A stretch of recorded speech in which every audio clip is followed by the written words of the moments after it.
Apocalipsis 17, y dice el versículo 11, la bestia que era y no es también el octavo, y es de entre los 7, y va a la perdición. Y los 10 cuernos que has visto son 10 reyes, que aún no han recibido reino, pero por una hora recibirán autoridad como reyes juntamente con la bestia. Juntamente con la bestia. Si nosotros leemos el versículo 3, dice la Biblia, me llevó en el espíritu al desierto y vi a una mujer sentada sobre una bestia escarlata, llena de nombres de blasfemia, que tenía 7 cabezas y 10 cuernos. En el versículo 7, el ángel me dijo, ¿por qué te asombras? Yo te diré el misterio de la mujer, lo cual ya hemos analizado exhaustivamente en las últimas conferencias, y ahora estamos con la bestia, o estamos también con el último imperio de la historia de Satanás. Yo te diré el misterio de la mujer y de la bestia que la trae, la cual tiene 7 cabezas y los 10 cuernos. La bestia que has visto era y no es. En otras palabras, esta bestia, que también está descrita como Satanás, se describe también a la persona del anticristo.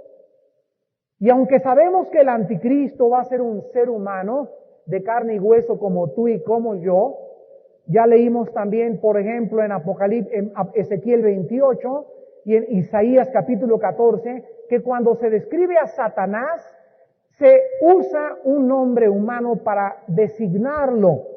Se usó el rey de Babilonia y se usó también el rey de Tiro.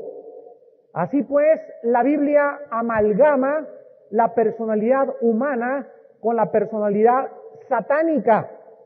En Génesis 6, dice la Biblia que los ángeles tomaron de las hijas de los hombres y pervirtieron la genética humana. Aquí vemos un amalgamiento de espíritus caídos, demoníacos, con seres humanos, con propósitos de destrucción genética.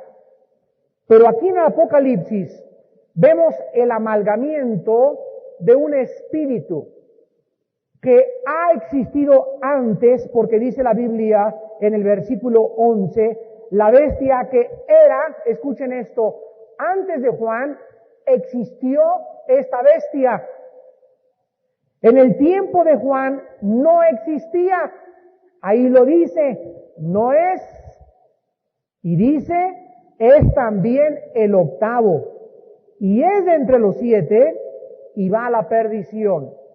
Vemos pues que este espíritu que sale del abismo, el cual encontramos también en Apocalipsis 11, subiendo del abismo y haciendo la guerra contra los 2 testigos de Dios, es un espíritu que se encuentra actualmente encadenado, que ya operó antes de los tiempos de Juan, que ha operado y que volverá a operar cuando el anticristo viole el tratado o el pacto de Jerusalén, el cual en esta noche traigo para que lo lean, para que lo pueda compartir y leérselos a ustedes brevemente. El anticristo va a ser poseído, va a ser controlado, energetizado, posesionado por un principado satánico. Y este principado, la Biblia dice, ya ha operado en otros reyes del pasado y operó casi en todos los imperios satánicos de la historia del ser humano. El versículo 12 dice la Biblia que los 10 cuernos son 10 reyes. Aquí pues ya no tenemos ninguna duda al respecto, y estos 10 reyes aún no han recibido reino. Esto fue escrito hace 2000 años, y de hace 2000 años a nuestros días no ha existido ningún imperio gobernando el mundo por 10 reyes. Estos 10 reyes, dice la Biblia, van a gobernar hasta que la bestia comience a manifestarse porque su reinado es juntamente con la bestia. La semana pasada me habló un hermano y me dice: Armando, tú mencionaste que el séptimo imperio mundial fue la Alemania nazi. Y le dije: así es en efecto. Y me dice: pero yo no puedo creer eso. Entonces le dejé de tarea lo que muchos de ustedes pueden también tener de tarea. Si no fue la Alemania nazi, ¿quién fue entonces el séptimo imperio? Entonces es muy fácil decir: no existe esto, no existe la liberación, no existen los dones espirituales, y la cuestión no es si existe o no existe, la cuestión es tener bases para poder hablar. Así que si tú te sorprendes de que fue el séptimo imperio y no te gusta Hitler para que haya sido el séptimo antisemita que persiguió a la nación judía, pues tú trata entonces en la historia de buscar de hace 2000 años a nuestros días y comunícamelo y pruébamelo para que yo pueda cambiar entonces de opinión. Así pues, tenemos el octavo imperio, sin ningún lugar a dudas, que va a ser conformado por 10 naciones que provendrán del antiguo imperio romano. Quiero leerles a continuación algunas porciones de lo que se llama el Pacto de Jerusalén, propuesto por el presidente de la Corte Suprema israelí, Menahem Elon, presentado al pueblo judío el día de Jerusalén, el 28 de mayo de 1992. Este día es el aniversario 25º de la reunificación de Jerusalén. Puesto que la ciudad de Jerusalén fue reunificada desde la Guerra de los 6 días en junio del 67, se hizo oficial el Día de Jerusalén como una festividad más de Israel. El Pacto de Jerusalén circuló entre el mundo judío por un año alrededor del mundo. Fue regresado a Jerusalén para ser firmado oficialmente el Día de Jerusalén, 19 de mayo de 1993. Entre las 1,500 personas que se encontraron presentes para firmar este pacto, los principales fueron los miembros del gabinete y ministros del Congreso israelí, el Knesset, todos los altos oficiales del Ministerio de Defensa, la inteligencia militar israelí, la policía secreta militar israelí, el presidente de la Suprema Corte de Israelí, el primer ministro Yitzhak Rabin, el presidente de la nación Weizmann, el presidente municipal de Jerusalén y otros miembros del gabinete y altos oficiales del gobierno. Este pacto se encuentra en el Knesset. Si ustedes van a Jerusalén van a encontrar una copia, la original desde luego, de este pacto, ahí en el Parlamento judío. Este pacto declara que Jerusalén es la eterna capital del Estado de Israel y que jamás será entregada en manos ajenas. Reafirma que Jehová escogió la ciudad de Jerusalén para que su nombre estuviera permanente y eternamente ahí. En este día, dice así, el día de Jerusalén, el día 28 del mes de Iyar, o sea, mitad abril y mitad mayo, en el año 5752, los judíos tomen nota, están en el año 5752, que equivale a 1995 de nuestro calendario solar. 1922 años después de la destrucción del segundo templo, 44 años desde la fundación del Estado de Israel, 25 años desde la Guerra de los 6 días, durante la cual las fuerzas de defensa de Israel, en defensa de nuestra existencia, restauraron el templo del monte y la unidad de la ciudad santa de Jerusalén. 12 años desde que el Knesset de Israel reestableció Jerusalén como la capital de Israel y al Estado de Israel como el Estado del pueblo judío y como la capital del pueblo de Israel. Nos hemos reunido en Sión, los líderes, oficiales soberanos nacionales de nuestras comunidades, para establecer un pacto con Jerusalén. así como lo hicieron los líderes de nuestra nación y todo el pueblo de Israel cuando regresaron del exilio babilónico a nuestra tierra para morar en Jerusalén, la santa ciudad. Una vez más, nuestros pies reposan dentro de nuestras puertas de nuestra ciudad, oh Jerusalén, la ciudad que une a nuestro pueblo y nos une celestialmente a la Yehu Shalom del Señor. Hemos regresado al lugar que el Señor juró a los descendientes de Abraham, padre de nuestra nación, a la ciudad de David, rey de Israel, donde Salomón, hijo de David, edificó el templo santo y la capital de la ciudad, la cual con el tiempo vino a ser la madre de todo Israel, una ciudad y una madre de toda justicia y rectitud, y para la sabiduría del mundo antiguo, donde un segundo templo fue erigido en los días de Esdras y Nehemías. En esta ciudad los profetas del Señor profetizaron. En esta ciudad se enseñó el Torá. En esta ciudad el Sanedrín gobernaba al pueblo, pues aquí estaba el asiento de la justicia, el trono de la casa de David, pues de Sión saldrá el Torá y la palabra del Señor de Jerusalén. Aquí pues hacemos un voto.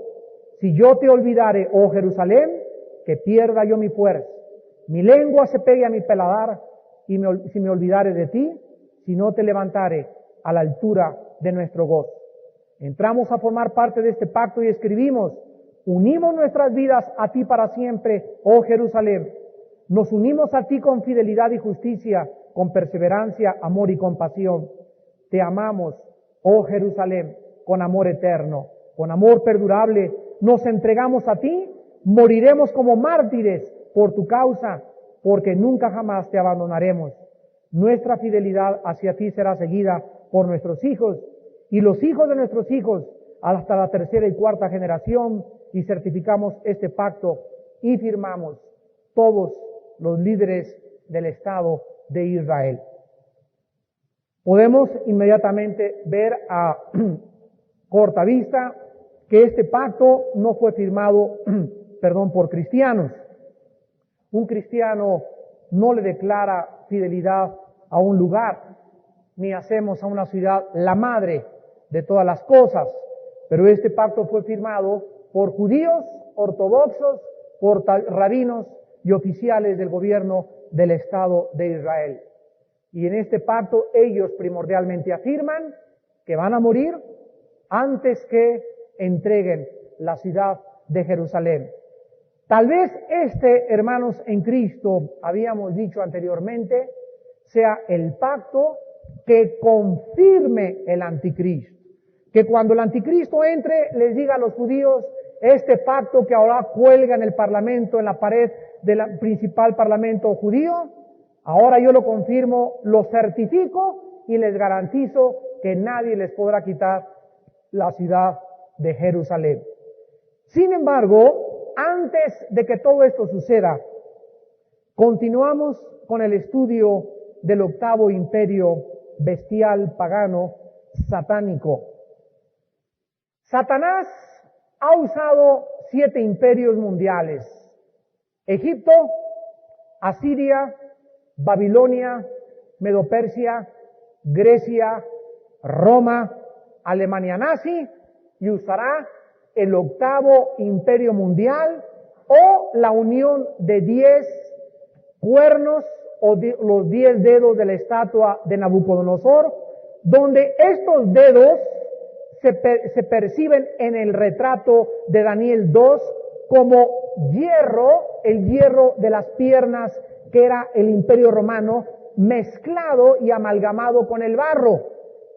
O sea que la fuerza del último imperio mundial estará en Roma. Roma será la fuerza que le dé a este imperio mundial su energía al principio para poder consolidarse como la confederación o la unificación de Estados Unidos de Europa, Asia y el Medio Oriente. Ahora que Israel ya está en el control de su tierra, particularmente de la ciudad de Jerusalén, nosotros podemos ya ver el surgimiento del octavo imperio de Satanás de una forma inminente. La ciudad de Jerusalén está al control de algunos de los judíos, y ahora este imperio va a ser la mezcla, como ya dijimos, de los principales descendientes de ¿quién? ¿De cuál de los tres hijos de Noé?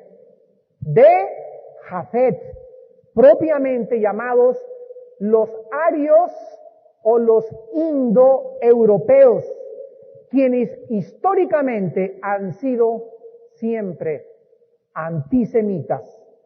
También van a estar unidos a los ancestros del antiguo imperio romano, las piernas de hierro, porque este imperio va a ser una mezcla de hierro con el barro.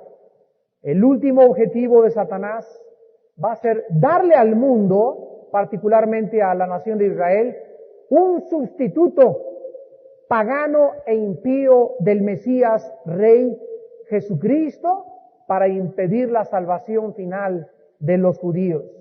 El anticristo va a ser la pieza maestra, el dictador que llevará a cabo la conformación de esta unificación del antiguo imperio romano, el último tirano y el último dictador mundial, quien hará que se le adore y se le sirva como un Dios. En esta noche vamos a seguir con mucho cuidado la Biblia y vamos a tratar de no perder la hilación y la coherencia de la exégesis ancestral de Noé, porque vamos a comprobar en esta noche que la composición del octavo imperio mundial no es tan importante su localización geográfica, sino sus antepasados o su línea ancestral dada en la tabla de las naciones en Génesis capítulo 10. Estas 10 naciones que van a formar la última forma de gobierno mundial van a representar a 10 líneas específicas ancestrales de la tabla de las naciones de Génesis 10, porque este último imperio, vean ustedes hasta dónde nos quiere dar información Dios. Este último imperio, las últimas 10 naciones que van a gobernar al mundo, estará formado por todos los demás imperios que existieron durante la semana 70 y durante el intervalo entre la semana 69 y 70, que fue la Alemania nazi. Estarán dominados por la línea jafética, o el pueblo indoeuropeo, o los llamados actualmente arios, repito, y todos serán de carácter antisemita. Lo más significativo que en esta noche vamos a estudiar de estos pasajes que a continuación expondremos es que la fuerza de estas 10 naciones o de este último imperio satánico, el hierro de las piernas y Roma, vendrán todas estas naciones de los ancestros del antiguo imperio romano. Por lo tanto, antes de que podamos identificar qué naciones son las 10 naciones que van a formar parte de este último imperio mundial, es necesario de que podamos tener una idea de cuál fue la línea ancestral de Roma. ¿Quiénes poblaron Roma y de qué forma Roma se convirtió antes de un imperio en la ciudad-estado más importante del mundo 400 años antes de Jesucristo? Vamos a Génesis pues 10 y veamos en primer lugar que Jafet tuvo 7 hijos. Jafet tuvo 7 hijos: Gomer, Magog, Madai, Javán, Tubal, Mesec y Tiras. En estos capítulos que vamos a continuación a ir analizando, encontramos que todos los pobladores del mundo actualmente, todos descendemos de los 3 hijos de Noé: Sem, Cam y Jafet. Dice Génesis 9, versículos 18 y 19, los hijos de Noé que salieron del arca fueron Sem, Cam y Jafet. Y Cam es el padre de Canaán. Estos tres son los hijos de Noé, y de ellos fue llena toda la tierra. Aun cuando existen dudas actualmente acerca de los ancestros de los diferentes grupos étnicos que existen por toda la tierra, no tenemos ninguna duda en esta noche acerca de los ancestros del último imperio mundial. Ahora bien, como regla general, tenemos nosotros que partir de este punto en relación al octavo imperio de Satanás. De Sem descienden todos los judíos y los árabes. De Cam descienden toda la raza negra. Y de Jafet desciende toda la raza caucásica, o los blancos comúnmente llamados. Antes de continuar, vamos a aclarar que Cam fue maldecido, es verdad, pero ustedes saben cuál fue la maldición de Cam. Alguien me preguntaba en la clase pasada que si era por ser negritos, era hacer maldición, y no es el color de la piel. Veamos qué dice en el libro del Génesis, capítulo 9, versículo 25, y dijo, maldito sea Canaán. Y vean ustedes en qué consiste la maldición de Cam. Siervo de siervos será sus hermanos. Versículo 26. Dijo más, bendito por Jehová mi Dios sea Sem, y sea Canaán su siervo. Vemos pues que la maldición de Cam, a través de su hijo Canaán, o nieto de Noé, era la servidumbre. Cam se convertiría en siervo tanto de Jafet como también de Sem. Y la maldición no es ser negros, la maldición es la de ser esclavos. Y durante toda la historia humana hemos podido constatar que desgraciadamente la mayor parte de los esclavos de Inglaterra, de los esclavos de Roma, de los esclavos de Estados Unidos, de los esclavos de todas las naciones en el mundo que explotaron la esclavitud, siempre fueron los negritos. Así pues, esta es la maldición y no la maldición que de Cam descienda el anticristo. El anticristo no va a descender de Cam, el anticristo va a descender de Jafet. Ahora bien, vamos a analizar los 7 hijos de Jafet, cada uno de ellos, y quienes descienden de cada uno de ellos. Tenemos en primer lugar a Gomer. De Gomer descienden los antiguos cimerios o los cimbros, la familia que se le llama céltica. De Magog descienden los antiguos escitas o los tártaros, la Rusia moderna. De Madaí descienden los medos. De Javán, los pobladores de Grecia y de Siria. De Tubal, son los que poblaron la región del Mar Negro, parte de ellos poblaron España. De Mesec, la antigua tierra de Magog y Tubal, que está en el occidente de lo que era la Unión de Repúblicas Socialistas Soviéticas. Y de Tiras descienden los tracios. De estos 7 hijos de Jafet, sigan por favor la hilación, no pierdan ni un solo minuto esto. De estos 7 hijos de Jafet, descendieron los Goyim. La palabra Goyim, G-O-Y-I-M, es una palabra hebrea que se tradujo gentiles. Todas las naciones gentiles descienden de los 7 hijos de Jafet. Y la palabra gentil o Goyim significa simplemente no israelita o extranjero.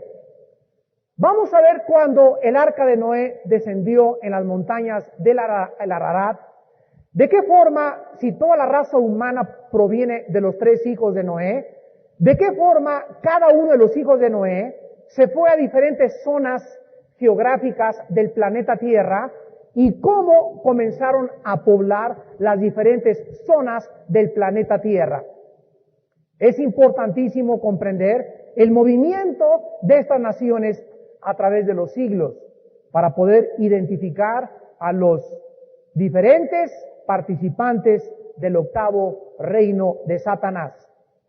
En primer lugar, vamos a afirmar que fue un acto soberano de la voluntad de Dios de que las naciones fueran esparcidas por todo el mundo y se asentaran sobre diferentes zonas geográficas. Esta es nuestra primera base.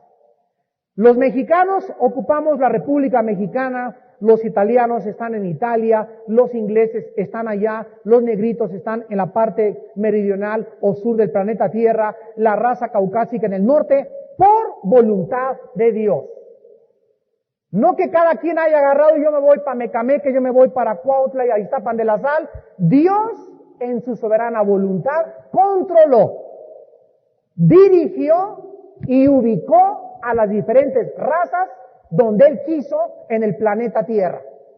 Dice en Génesis 9, versículo 1, que cuando se asentó el arca en el monte Ararat, lo que es actualmente Turquía, casi con frontera con Armenia o con Rusia, bendijo Dios a Noé y a sus hijos y les dijo, fructificad y multiplicaos y llenad la tierra. ¿Qué cosa era lo que Dios les estaba ordenando? Simplemente lo siguiente. Noé, escúchame. Esposa de Noé, escúchame. Sem, Cam y Jafet, escúchenme. No quiero que se queden asentados en un solo lugar geográfico. Mi orden es, dispérsense, llenen la tierra. Mi voluntad no es que se queden en un solo lugar, mi voluntad es que se comiencen a mover. Pero pasaron 300 años y todavía no se dispersaban. Y en lugar de llenar la tierra y comenzar a emigrar y convertirse en pueblos nómadas, se quedaron y se asentaron en la tierra de Sinar, lo que actualmente es Irak o Babilonia. Y ahí se levantó una ciudad por el primer rebelde en contra de Dios llamado Nimrod, de acuerdo a Génesis 10 del 6 al 10. Durante esta época, cuando se quedaron en la tierra de Sinar, Sem estaba vivo todavía, porque murió cientos de años después del diluvio. Dice Génesis 11, versículo del 10 al 11, estas son las generaciones de Sem.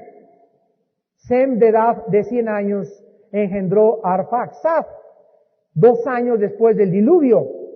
Y vivió Sem después que engendró a Arfaxad 500 años y engendró hijos e hijas. También vivían Cam y Jafet por esa época junto con sus hijos y sus nietos.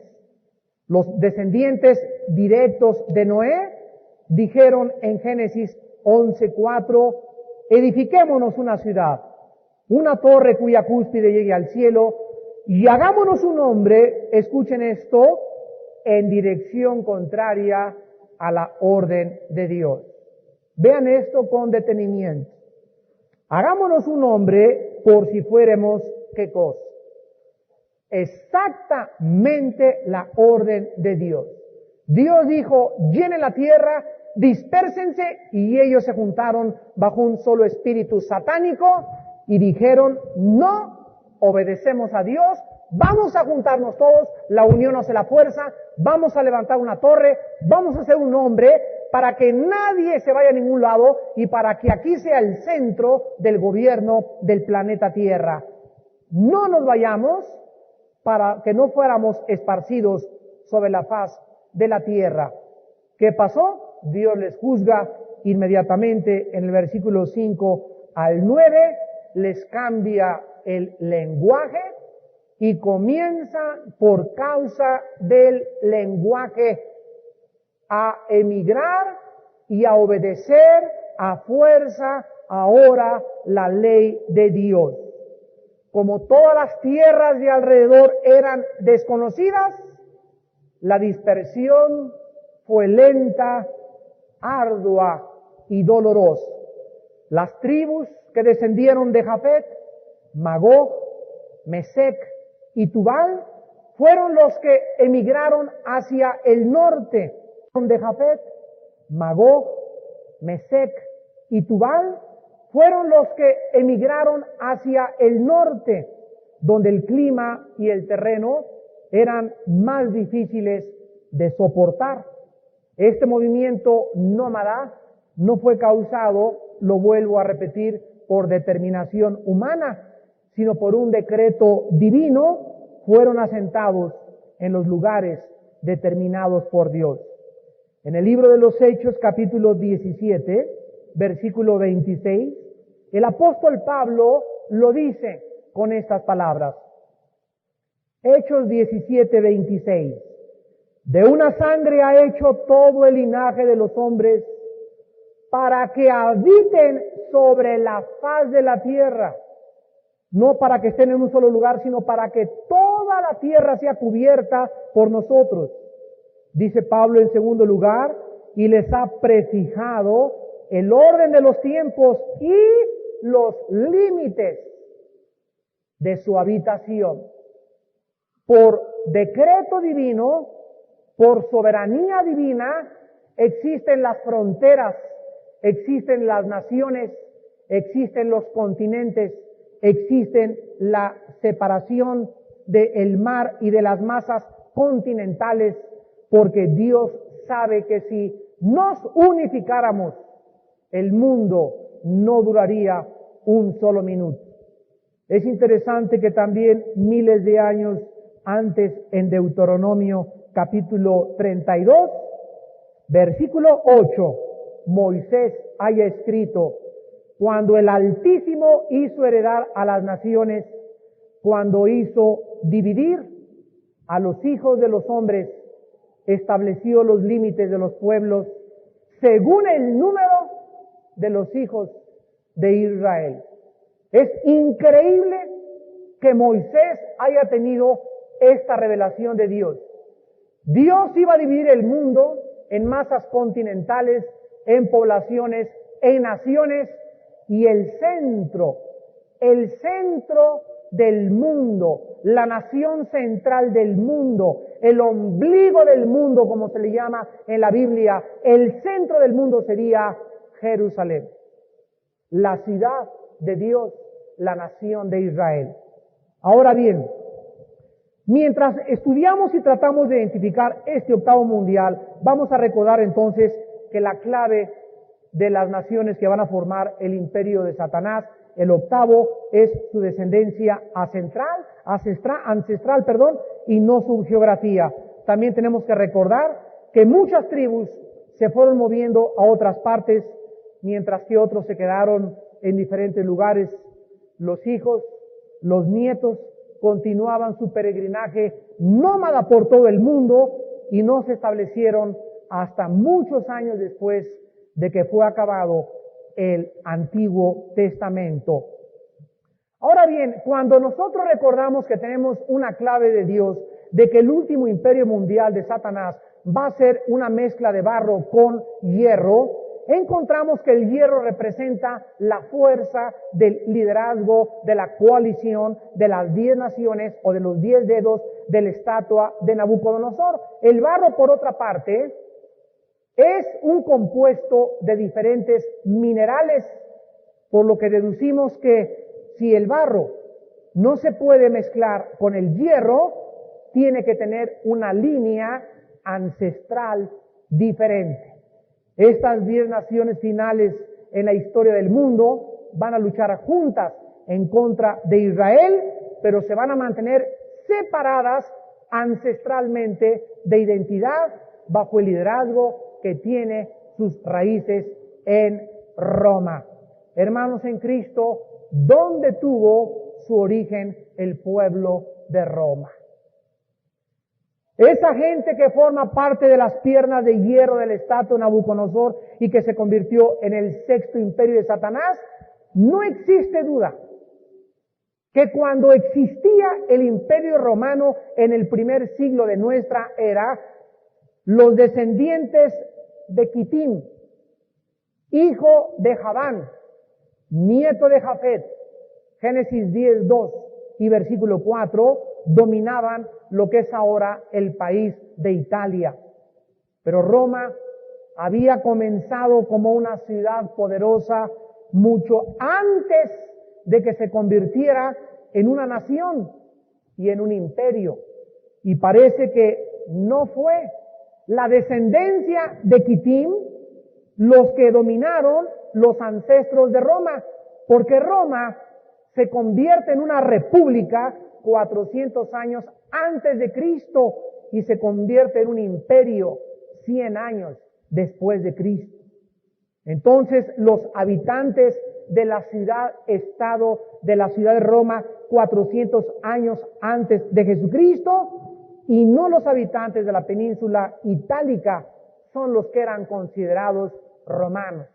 Acordémonos que hace 2 conferencias les expliqué a ustedes que cuando hablamos de los mexicanos, ¿dónde tuvieron su ascendencia los mexicanos? No podemos decir los mexicanos, porque cuando hablamos de mexicanos, estamos hablando ahorita en el 95 de personas mezcladas con indígenas y españoles, indígenas e ingleses, ingleses y españoles nacidos en México hace 100, 200 años, y ahora el mexicano no se le podría trazar su ascendencia más que a los indígenas de aquí, de este suelo patrio, con España y con las diferentes partes del mundo. Así pues, los verdaderos autóctonos mexicanos ya casi no existen más que en las tribus que están dispersadas en algunas montañas y sierras de nuestra República Mexicana.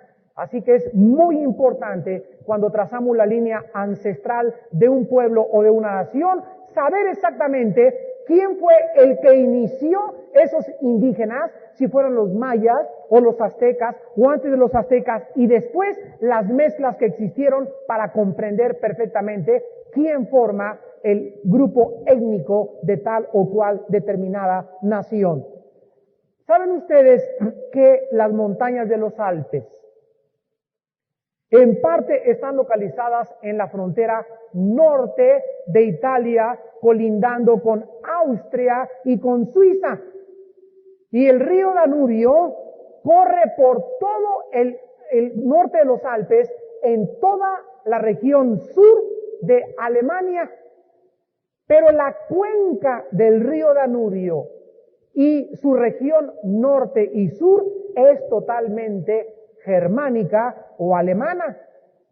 Y de esta forma nosotros podemos ver lo siguiente: los ancestros de Roma se pueden trazar a los pueblos indoeuropeos nómadas que vinieron del centro de Europa, de lo que es ahora Alemania,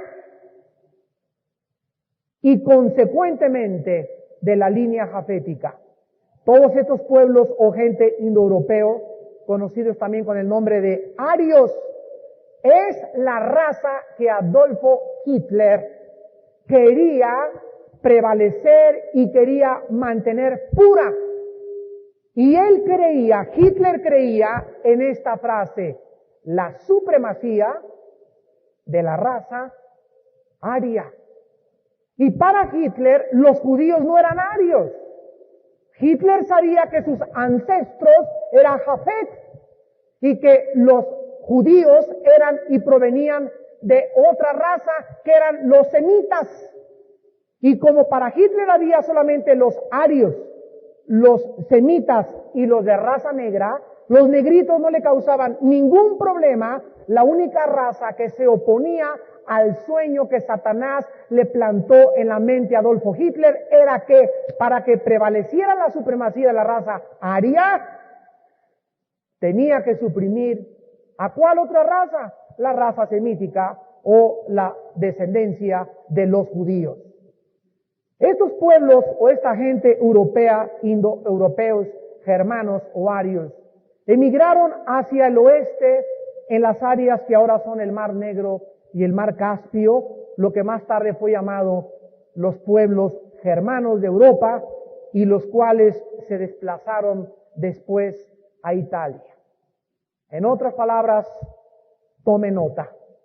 Roma fue fundada, en conclusión, por las tribus nómadas jaféticas que descendieron de las áreas del norte de los Alpes y de la cuenca del Danubio, del río Danubio.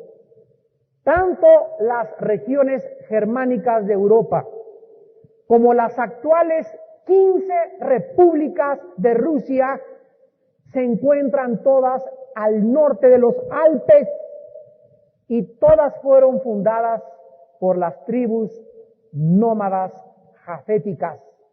Es probable que también los fundadores de Roma eran descendientes de Magog, de Mesec y de Tubal. Ahora vamos a tratar de comenzar a identificar primero 3 naciones y después las otras 7 naciones de las 10 naciones finales que quedarán como el 8º imperio mundial. Hermanos en Jesucristo, cuando yo comencé a iniciar este estudio y a echarme un clavado a la Biblia y a meterme 30, 40 metros con traje de hombre rana y bucear más hondo y sacar y poner aquí el diccionario y el enciclopédico y la geografía y la enciclopedia británica y la concordancia y los sinónimos y comenzar a buscar todo esto, me di cuenta que la palabra de Dios es exquisita, es rica, es profunda, llena el alma, satisface el intelecto y el Espíritu Santo mantiene una coherencia y una hilación de todo lo que existe geográfica, lingüística, antropológica, históricamente, para que nosotros podamos venir a la palabra y a la luz de la antropología, de la lingüística, de las naciones étnicas, de todo lo que hay alrededor, podamos darnos cuenta que el centro de todo, lo que une a toda la historia, la geografía y todo lo que existe en el mundo, es la Biblia. No hay nadie que pueda trazar los ancestros de ninguna civilización, no hay nadie que pueda datar la edad exacta de la Tierra más que a través de puras especulaciones científicas, no hay nadie que pueda decir dónde se originaron las naciones, no hay nadie que pueda decir dónde se originaron las lenguas, no hay nadie que pueda decir cómo se iniciaron las naciones más que la santa palabra de Dios. Y todo lo que tú encuentres va a estar en la revista Duda. Chance y creemos que, quizá, a lo mejor, puede que. ¿Saben por qué? Porque todo esto lo escribió el profeta Micreas. O como dice Pepe Hernández, el de la alabanza, el profeta de Acapulco, Purahuaca. O el profeta japonés Nicheto.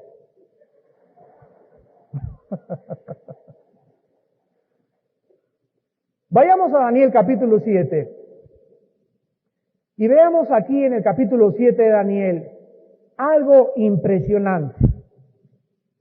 Ustedes saben lo siguiente. Dice en Daniel 7, versículo 8, mientras yo contemplaba los cuernos, he aquí que otro cuerno pequeño salía entre ellos. O sea, el anticristo va a salir. No hay en esto, todavía en muchas otras cosas hay algunas dudillas por ahí, pero en esto es absolutamente dogmático, cierto, verídico, sin vuelta de hoja. El anticristo va a salir de alguna de las naciones que formaron el antiguo imperio romano. De eso no hay la menor duda. El anticristo no va a salir de Estados Unidos, no va a salir de Argentina, no va a salir de la China, no va a salir del Japón, va a salir de uno de los 10 cuernos. Un cuerno pequeño salió entre ellos. Que aquí está hablando el versículo 7, la cuarta bestia, que fue Roma. Delante de él, y es aquí lo que nos atañe en este momento. Este cuerno tenía ojos como de hombre y una boca que hablaba grandes cosas.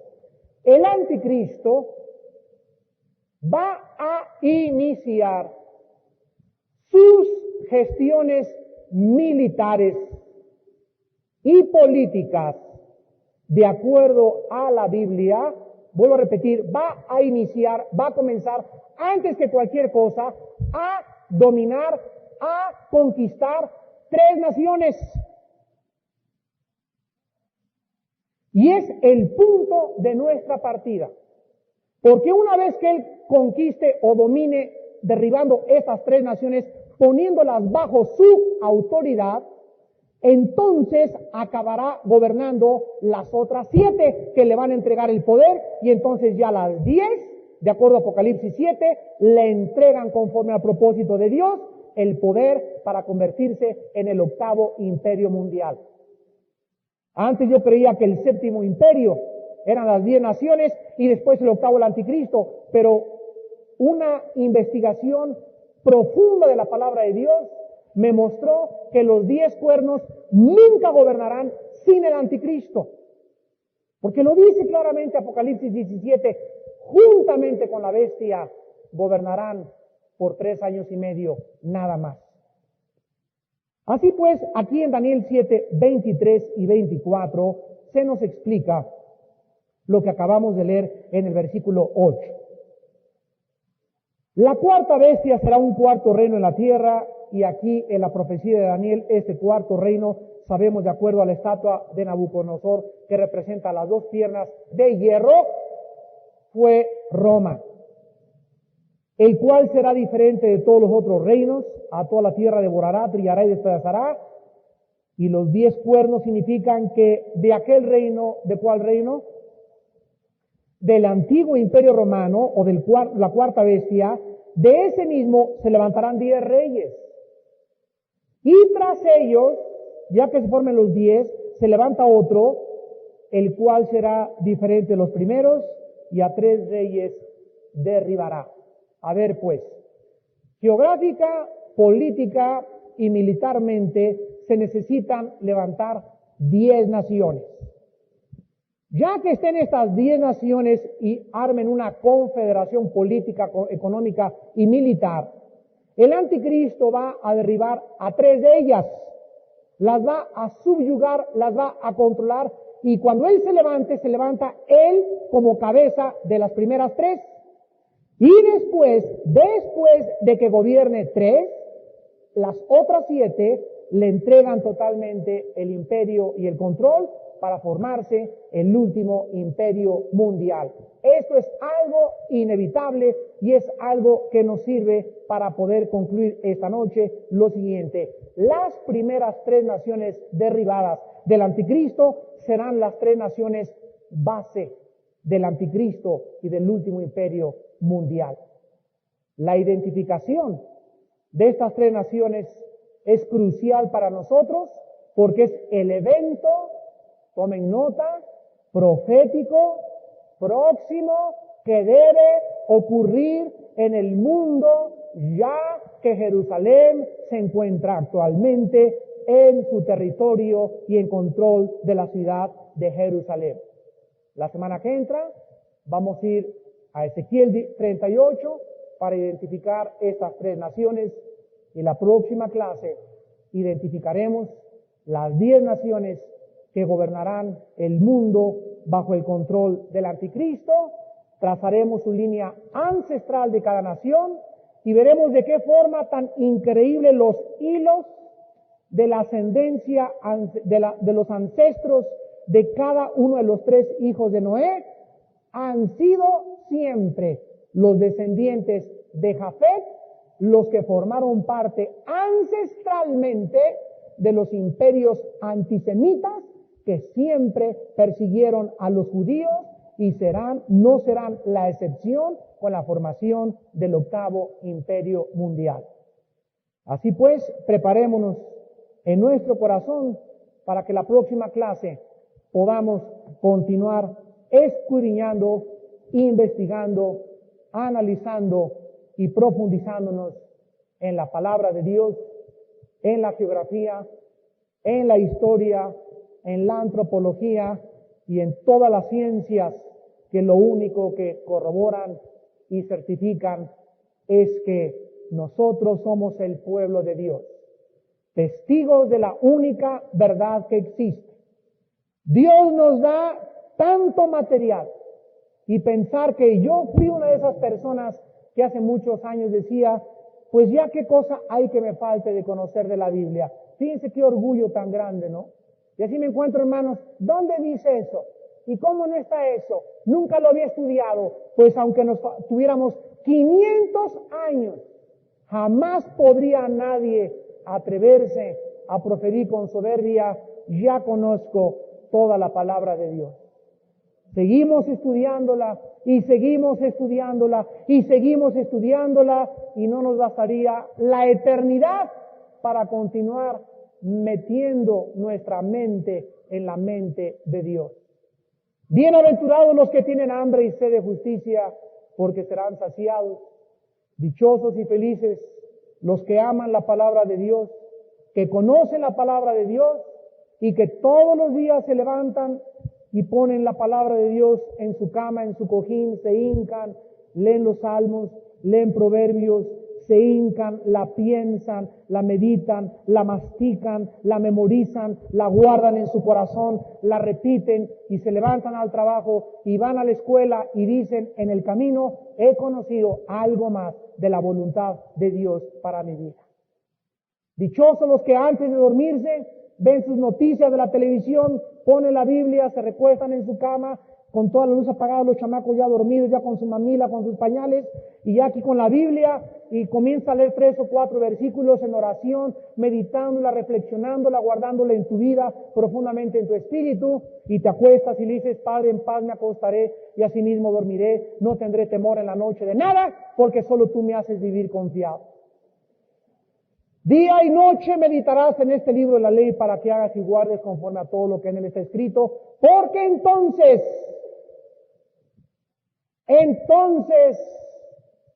no antes, prosperarás en tu trabajo, prosperarás en la escuela, prosperarás en todo lo que hagas. Porque Dios tiene un propósito para tu vida y para mi vida, y es conocerlo a Él. Conocer su santa voluntad, conocer sus caminos, y cada día que nuestro carácter sea más parecido en santidad y en mansedumbre y en humildad a la persona del Hijo de Dios, con el cual estamos cada día siendo conformados, mirando, dice 2 Corintios 3:18, mirando somos transformados, mirando somos transformados. Mira la Biblia, sale un poder de la Biblia, entra, la energía de Dios entra, es un libro energetizado, no es un libro letra muerta como Shakespeare o cualquier filósofo griego que es a la mente. No, cuando tú abres la Biblia tiene una energía que sale de sus páginas y entra y te limpia, te purifica, te fortalece, te vigoriza, te vivifica, te da paz, te da seguridad, te da convicciones para que puedas enfrentar el mundo lleno de la palabra de vida, a la cual haríamos bien en estar atentos y estar asidos de ella, porque es nuestro único sostén y la única vida que puede alimentar nuestra vida espiritual. A ti, Señor, te damos gracias en esta noche por la Biblia.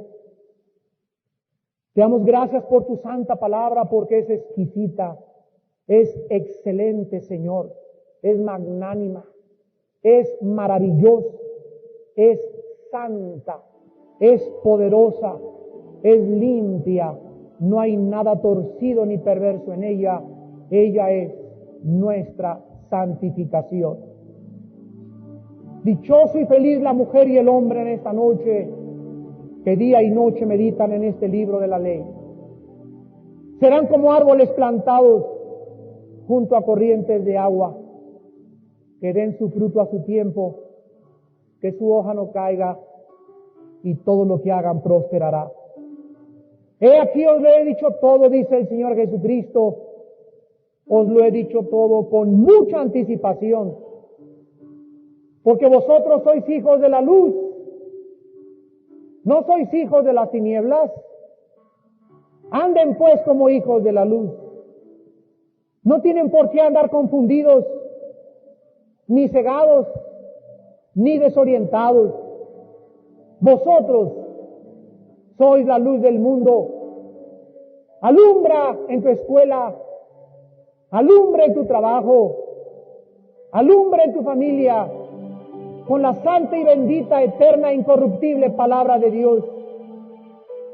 Levanta a Jesucristo, porque cuando Él es levantado, a muchos atraerá hacia Él. Sigue a Cristo porque Él es la luz y porque en Él están escondidos todos los